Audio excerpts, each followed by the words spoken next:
Hello mga ka-jolly, welcome to my vlog. And guys, ang Tagaytay Picnic Group. So please subscribe to my channel and hit the notification bell para lagi kayong updated sa aking channel. So welcome guys sa Tagaytay Picnic Group. Please watch the video until the end for the tips on how to go in Tagaytay Picnic Group and areas for souvenir items. So the entrance fee guys is 75 pesos per head, 4 years old and above.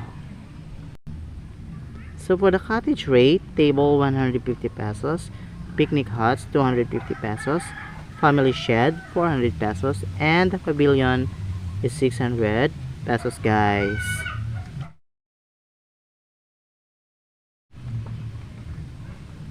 Yan. So ito yung mga view guys ng mga cottages sa Tagaytay Picnic Group. So napakaganda, maaliwalas, magandang tignan, at syempre magagandang view guys. So yan guys, madaming tao, namamasyal din sila sa Tagaytay Picnic Group.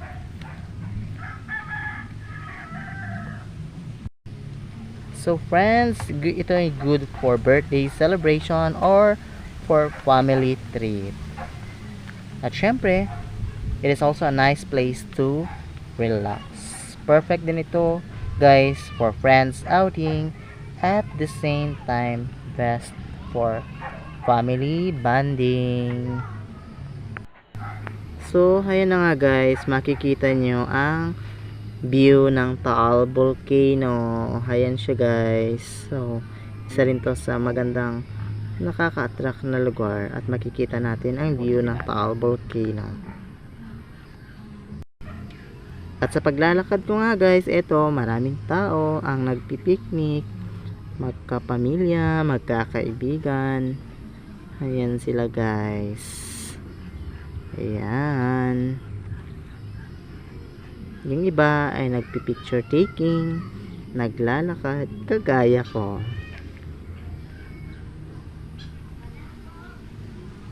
Yan guys, so makikita nyo.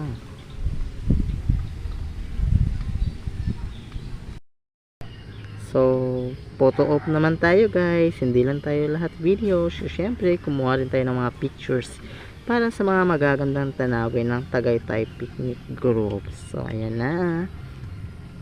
Ayan, happy lang, enjoy din ang pagbakasyon sa Tagaytay. Ayan na guys, so yan, post din pag may time, picture lang tayo guys. Yan, so nag-i-enjoy nga ako guys sa pag-ikot-ikot ko sa Tagaytay Picnic Group. At medyo malawak rin guys yung lugar, so pwede kang maglakad-lakad at mag-ikot, at syempre mag-post din pag may time, at picture. Yan, smile, waki pag may time. Ayan na nga guys. Yan, ito yung mga iba't ibang pictures na nakuha ko doon sa Tagaytay Picnic Group. Medyo nakakapagod nga lang maglakad guys. O di ba? Ayan, so ang daming magagandang tanawin. Ito yung Tagaytay Zipline and Cable. Yan guys. Ito naman yung sa second floor guys, yung sa itaas. Ayan, kumuha rin ako ng picture guys sa itaas. Ayan, so ayan guys, may dragon fruit plant. Ayan, at habang naglalakad-lakad, mukhang mahaba-habang lakad ang ginawa ko nito guys, kaya ayan, medyo napagod nga lang, pero syempre worth it naman. Kailangan nating mag-ikot para naman masulit natin ang paglalakad at paglalakbay sa Tagaytay Picnic Group. Ayan na nga, so lakad pa more.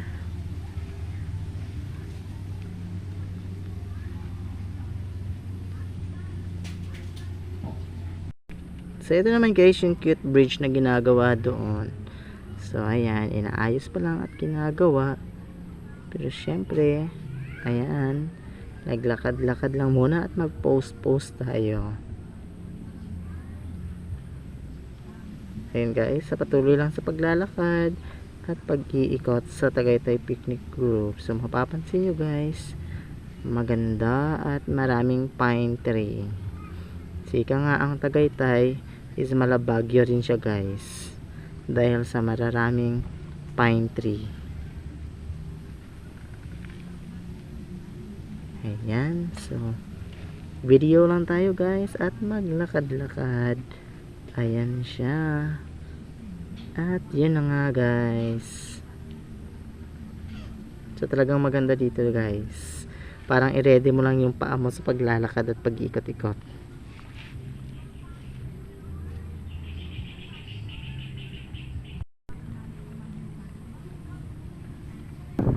Eto guys, may zipline activity rin dito sa Tagaytay Picnic Grove. So, ayan, so nag-video ako ng mga turistang nag-zipline. So, ayan na nga sila.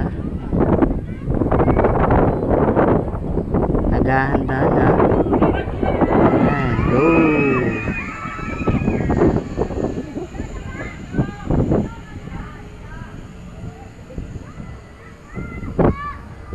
So yun na nga, kung mapapansin nyo, maraming tao na ang dumarating guys. Medyo makulimlim nga lang kasi kanina medyo umambon-ambon din. Yun guys, so ayan. So ito guys yung upper view naman sa itaas ng second floor. Ayan, kung gusto nyo kumuha ng mga picture at video sa upper view ng Tagaytay Picnic Grove. So meron ding food court area guys, at mga stores na pwede kang mamili ng pagkain pag nagugutom ka na o nauuhaw. So maraming mga pagkakain mabibili tayo dyan guys. Ito yung area guys na bungad ng mga cottages.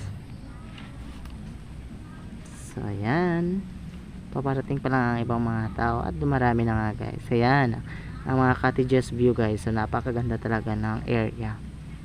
Bukod sa nagpicnic ka na, marami ka pang makukuhang magagandang tanawin na pwede mong i-Instagram or i-post sa Facebook guys. O diba? Ang ganda-ganda. Ayun. So ito naman guys yung entrance view ng Tagaytay Picnic Grove. So ayan, maglakad-lakad lang muna tayo papasok sa entrance ng Tagaytay Picnic Grove. Ayan. So ayan, tingin-tingin lang din pag may time. Baka may mabili tayo at makuha. So, habang naglalakad. So, ito yung area ng zipline activity guys. So, ayan na nga. Ayan. So, kung gusto niyo mag-zipline dito sa Tagaytay Picnic Grove, pwede niyo gawin yan guys. So, ayan.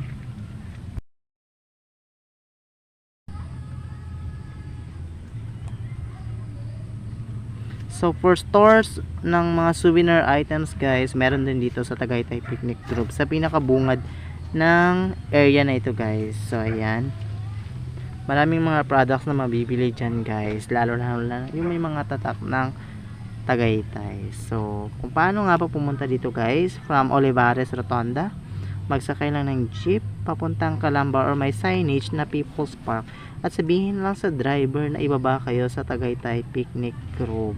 At syempre, ayan na. Ayan. So, ganun lang kasimple guys pumunta dito. And thank you for watching. Please subscribe to my YouTube channel.